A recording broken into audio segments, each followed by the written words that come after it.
नमस्ते, आपका स्वागत है हमारी चैनल में, जिसमें हमने भगवत गीता सीरीज का आरंभ किया था। तो इससे पहले वाले वीडियो में हमने भगवत गीता के पहले अध्याय का पहला श्लोक का अध्ययन कर लिया था, और इस वीडियो में हम पहले अध्याय के दूसरे श्लोक का अध्ययन करने जा रहे हैं। तो आइए श्लोक पढ़ते हैं। संजय उवाच दृष्ट्वा तु पांडवानीकं व्यूढं दुर्योधनस्तदा आचार्यमुपसंगम्य राजा वचनमब्रीवति। इसका ट्रांसलेशन भी पढ़ लेते हैं।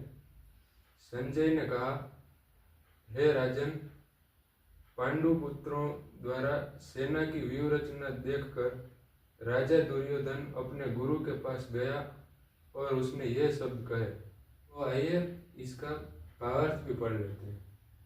जैसा कि आप जानते हैं कि धृतराष्ट्र जन्म से ही अंधा था, और दुर्भाग्यवश वो आध्यात्मिक दृष्टि से भी अंधा था, और उसे यह विश्वास था कि उसके पुत्र वो भी उसी की तरह आध्यात्मिक दृष्टि से अंधे हैं।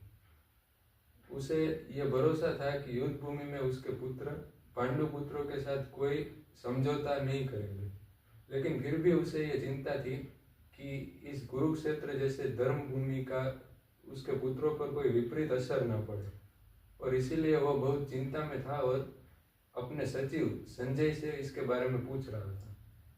और संजय ने अपने इस निराश राजा को प्रोत्साहित करने के लिए उसे यह विश्वास दिलाया कि उसके पुत्र पांडु पुत्रों के साथ कोई समझौता नहीं करेंगे और इस धर्म भूमि का उनके पुत्रों पर कोई असर नहीं पड़ेगा।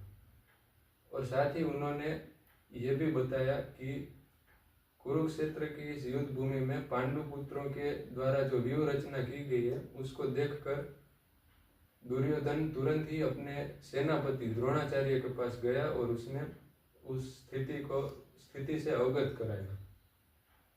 यहाँ पर दुर्योधन को राजा के रूप में संबोधित किया गया है, लेकिन फिर भी स्थिति के गंभीरता को देखते हुए दुर्योधन को अपने सेनापति के पास जाना पड़ा। इसी से आप समझ सकते हैं कि वहां पर कितनी गंभीर स्थिति रही होगी। तो इसलिए दुर्योधन राजनीतिज्ञ बनने के लिए तो उपयुक्त था, लेकिन उसका यह कूटनीतिक व्यवहार उसके भय को छुपा नहीं पाया। तो अब आपने इस पूरे श्लोक का अध्ययन कर लिया है, और इसी तरह इसके अगले वीडियो में हम पहले अध्याय के तीसरे श्लोक का अध्ययन भी करेंगे। धन्यवाद। हरे कृष्ण।